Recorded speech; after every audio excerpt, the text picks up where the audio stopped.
Voilà, voilà l'outil. C'est classe équipement qui fait ça. C'est plutôt quelque chose de pas mal. Surtout ça, en fait, c'est par vérin hydraulique dedans.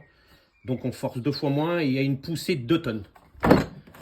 Donc c'est le top, c'est le top. Donc maintenant, je vais vous faire en live. J'ai pas, donc là, je l'ai tiré au maximum. Et j'ai pas encore retiré l'arbre. Donc je fais ça en live. Hein. Donc voilà. Voilà l'arbre. Donc déjà dans un premier lieu, on va prendre une petite lampe.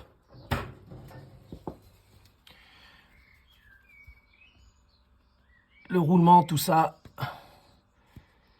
Et surtout, hop, le pignon du bas là. Il est nickel.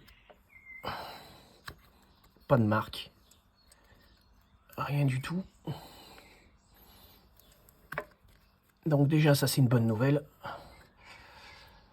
Et lui, alors j'ai vu sur les forums, sur Ferrari Chat, je crois que c'est Ferrari Chat, ils avaient le souci, et d'ailleurs merci à Alvacino, comme quoi il m'avait envoyé un tuto du forum.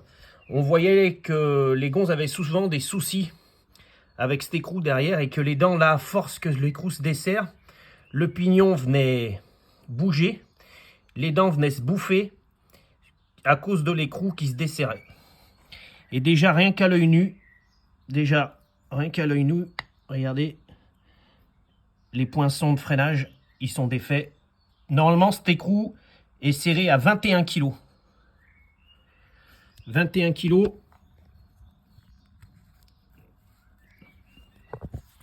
Et je peux pas faire avec deux mains. Hop là. Et regardez, je le desserre à la main. J'arrive à le desserrer à la main.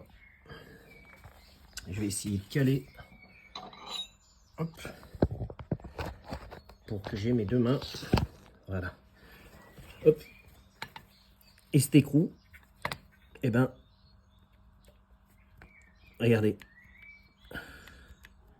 Je le desserre à la main.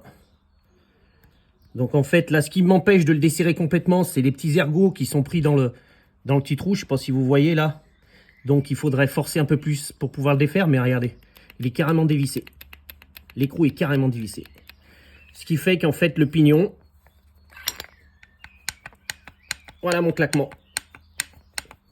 Donc maintenant, prochaine étape, sortir cet écrou. Déjà, j'ai aucune dent de bouffer aussi bien sur ce pignon que sur le pignon à l'intérieur de la boîte.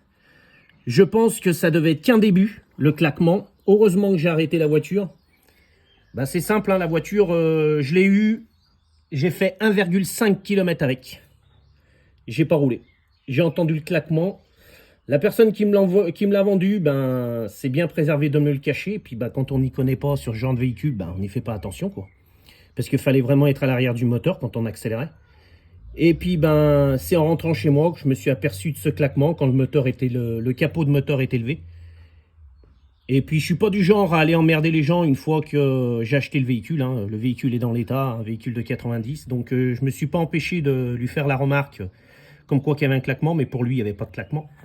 Donc 1,5 km, juste le tour de mon pâté de maison avec la voiture. Et le claquement était là. Donc je pense qu'en fait que ça n'a pas été vraiment endommagé parce que j'ai tout de suite arrêté la voiture.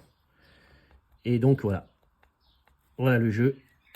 Et voilà le roulement, l'écrou desserré. Donc avis aux gars qui ont des 348. Et je crois qu'il y a même le souci sur les 355. Ou quoi que non, sur les 355, je crois que ça a été modifié. Mais 348, eh ben, la maladie de l'écrou qui se dessert derrière le pignon. Et la plupart maintenant, ce qu'ils font, c'est que... pour éviter qu'il se redessert dans le temps, ils rebloquent cet écrou et ils mettent des points de soudure. Ils soudent en fait l'ensemble. Et apparemment, c'est ce qu'ils auraient modifié sur la Challenge. La 348 Challenge, cette modif aurait été faite. Ils auraient soudé l'écrou à l'arbre. Donc là, je vais sortir l'écrou, vérifier mes dents derrière, si elles sont abîmées ou pas. Les dents du pignon aussi à l'intérieur, là, si elles sont abîmées ou pas. Mais pour moi, il y a du bobo parce que il tourne sur lui-même. Donc c'est forcément que les dents ont pris du jeu. Donc je vais voir ce que ça donne au démontage. Voilà. Donc le claquement, c'était bien ça. C'était bien cet arbre qui m'enquiquinait. La suite, prochainement.